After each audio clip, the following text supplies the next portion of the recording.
सबसे बड़ी खबर दोस्तों, मैं बता दूं कि पावर स्टार पवन सिंह ने खींच दिया लकीर। मैं बता दूं कि पवन सिंह का बहुत धमाकेदार एक गाना आप लोग के बीच ट्रेंडिंग में चल रहा है और ट्रेंडिंग नंबर फर्स्ट में चल रहा है। तो कौन सा गाना चल रहा है और कितना मिलियन इस पर व्यू गया है और कितने दिन में, चलिए बात करते हैं इसी पर। तो आपका स्वागत है हमारे चैनल में, लास्ट तक वीडियो देखते रहिएगा। अगर नए हैं तो हमारे चैनल को सब्सक्राइब जरूर कीजिएगा ताकि कोई भी भोजपुरी खबर आपसे छूटे ना।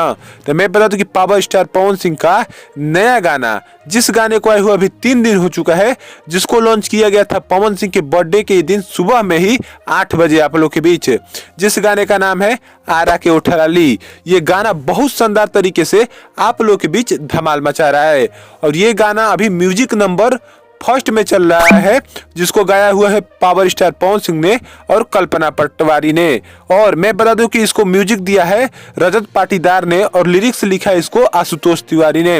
और ये गाना सारेगामा हम भोजपुरी की ओर से आप लोग के बीच लॉन्च किया गया था। बहुत शानदार गाना है जिसको म्यूजिक में बता रहा हूँ फर्स्ट में चल रहा है और मेन में ये सेकेंड में ट्रेंडिंग पर चल रहा है, जिस पर व्यू में बता दूं तो 10 मिलियन व्यू, 4 लाख लाइक और 65,000 कमेंट के साथ बहुत शानदार अभी ये गाना आप लोग के बीच चल रहा है। वहीं पर इंस्टाग्राम पर भी ये ट्रेंडिंग में चल रहा है। इंस्टाग्राम पर 46,000 से ऊपर इस पर रील बन चुके हैं दोस्तों, आप लोग जाकर देख सकते हैं। बहुत शानदार ये आप लोग को गाना चल रहा है। आपको कैसा लगा जरूर बताइएगा ये गाना। यही एक छोटी सी खबर थी। धन्यवाद आपका यहाँ तक देखने के लिए।